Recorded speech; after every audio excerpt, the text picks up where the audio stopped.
Hello and welcome everyone, I'm MillAdel and welcome to another StarCraft 2 England cast. Now today I have got game 2 of a best of 3, it's from the Zotac Cup and it is indeed between VP BenQ's sLivko, who is the blue Zerg player in the top right position, and in the lower left we have MillAdel as the orange Protoss. Now the map Daybreak, it has been in the map pool for ages and in the tournament map pools even longer, and essentially everyone loves Daybreak. I don't think I've ever met anyone who doesn't like it. If you don't like Daybreak, leave a comment below, let me know, because obviously you'd be a minority as far as I'm aware, unless of course loads of you hate it, and that'd be quite interesting. But why do people love Daybreak? Because, well, there's some dead space, so airplay's quite good. Your third, relatively easy to take, but quite open. You've got some rocks here, so a bit of interestingness. You've got this center area which can be taken out for quick reinforcements. Your fourth base and fifth base aren't too hard to take. There's lots of little quirks. It's quite a balanced map, quite big, so no short rush distances. Now, what can we expect from these two players? Well, obviously sLivko, he is a game up right now, and basically because it's a best of 3, if he wins this game he advances, and woohoo, good work to sLivko. Now, I mean, what can we expect? I mean, MillAdel, I reckon, well, not going to be going for that fast expansion because of course there's the pylon, very similar build to game 1. sLivko in game 1 of course went for that hatch first, which is very bold. It's not something you see too often in ZVP because it's very risky if your Protoss opponent has gone for that forge and does indeed get some cannons down. But it looks like sLivko gonna go for that hatch first again. He's got enough money for it, but this probe is coming over ready to try and block it. Obviously MillAdel was aware that that hatch first went down in game 1, so probably expect a similar opening considering why change what isn't broken. And well, straight away here we do have sLivko doing a good job, but obviously the probe is denying that expansion. The pool comes down first, therefore doesn't spend the money, and now that drone will wait there. The probe dies, which is always sad face, guys, when the probe dies, but it should all be good, and any second we should see the hatchery. There we go. Now looking down at MillAdel's base, we do have that first gas up. sLivko on his way. Will we see a second gas before we see the expansion? Who knows, we'll wait and see. One gate expansion is very good, quite defensive, and also not too bad. We can see some other variations as well, maybe a one base play, we'll wait and see. Now, while we're waiting for these two players to reveal their ultimate strategy in the early game, let me just say, if you like any of my casts, please subscribe. I get new games up every single day from top level players, and obviously the support would be great. Leave a cool comment below, let me know what you think of the players, the game, the casting, anything and everything is great in the comments. Constructive criticism is always welcome, and obviously like the video, give it a thumbs up because that just helps more people see it, and if you like it, why not share the love? The support always, again, great. Anything you can do to help promote my cast would be absolutely amazing. Now, basically, we do just have that first sell it out. It's sometimes skipped depending on what kind of strategy we're going for. I mean, again, it depends ultimately what your aims are. MillAdel now going for that base, so it is going to be a one gate expansion, no second gas though, so that's a variation on game 1's build out of MillAdel, just slightly more economically focused. There go down, there the expansion is already, and well, just looking around, the expansion already up for sLivko. He's getting that first bit of gas. He'll probably do very similar to what he did game 1, which was of course get Zergling speed, but all the drones out of gas and just focus on the minerals to get a quick third base up.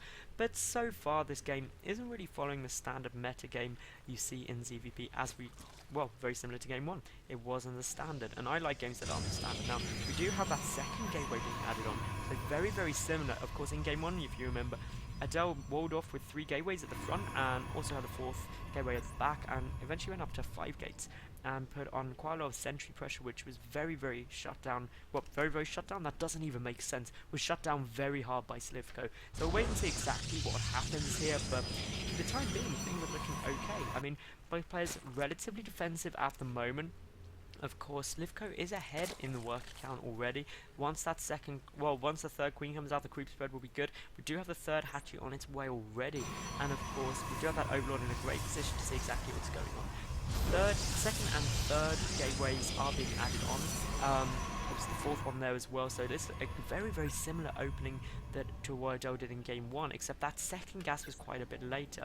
Of course, we do now just have 3 more drones being added into gas, so the gas collection restarted again for sLivko, so perhaps an earlier lair timing is a possibility. We do have the creep tumor getting spread at the moment. The first and second base not joined up yet though. Great overlord spread at the moment. This is just keeping an eye out. Bit bare down here, would like to see an overlord just chuck down there. Good control of the watchtower. Of course, the watchtowers are something you always want to be grabbing as a Zerg player, because, well, as any player of any race, to be honest, because if you've got those watchtowers, everything is brilliant and ultimately allows you to see what your opponent's doing and their timings of various builds. Now, this is a very, very similar move out time to what Adele did in game 1. And, of course, there comes that same Zergling, which scouted everything in game 1 as well. And now, be interesting to see what sLivko does. No Zerglings forced yet. Do have quite a few on the field already. Perhaps we'll go for a nice little move out. Just have one Zealot could mean those Zerglings are very, very effective. Zealot moving out. Now, of course, if those Zerglings were able to get around on the sentries, they'd be very, very potent. But for the moment, it looks like they're going to fall back. The roaches are coming out. Some good force fields, but an awful lot of force fields wasted. And now this is a great move. We could see a Zergling run by, but yet again, Adele just in time with getting that wall off in the Zealot there. So not too bad at the moment. We do, of course, have a vulnerable third base. That Overlord in a bit of a vulnerable position as well. Some roaches are popping out though. That forward pylon, of course, coming down, but quite a lot of loss. I mean, if we look here, sLivko is definitely losing more units than he's dealing damage with, but he is getting that positional information that he needs. Keep poking and prodding in, and that was a bit of a strange move, to be honest, running all of those Zerglings through, wanting to get scouting information, but I think there was more effective ways to do that. Now, of course, the more roaches coming out, more Zerglings, and if this push doesn't come soon, Joe will be forced to run back because he's forced so much from sLivko right now, and I just don't see that working. We do have a forge on the way. That 5th gateway is down, so we are at a total of 5 gate, which is it's a nice number. 5 gates off 2 bases, a good amount of pressure. You can tech and expand behind that as well, so absolutely fine. 3rd and 4th gas down, of course. The 3rd gas just on its way now for sLivko. These Zerglings are trying to prevent those pylons from creeping forward, but at the moment aren't. And if those pylons get down, obviously it allows Adele to reinforce a lot better, but sLivko is in just such a great position right now. He's got so much back here, and he's going to come in for the complete sandwich maneuver.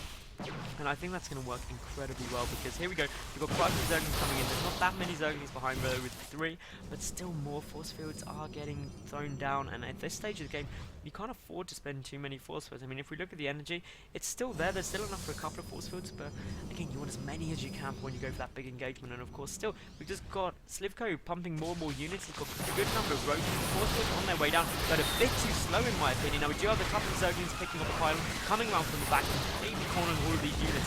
Well, this is not looking good at all for Adele. Obviously, these roaches are doing big damage. They are able to pick up a lot of units, and for the moment, I mean, it looks like they're easily going to pull this back and kill those walking in units. One force field goes down, a couple more force fields thrown, sort of splitting that army in half.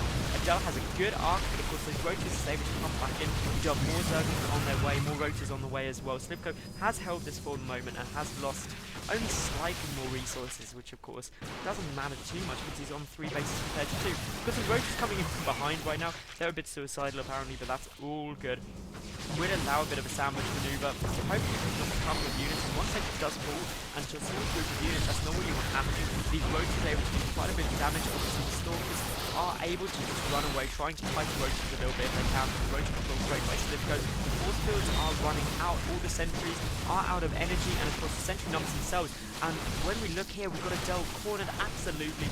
Great arc here for sLivko, who's got much better engagement angle, and there's the GG from Adele. So I'm quite surprised Adele went for the same strategy as he did in game 1, because obviously it failed in just the same way. So sLivko does take the series 2-0. Amazing play there. Now, before you all go, please subscribe, like the video, and leave a cool comment below. That'd be awesome.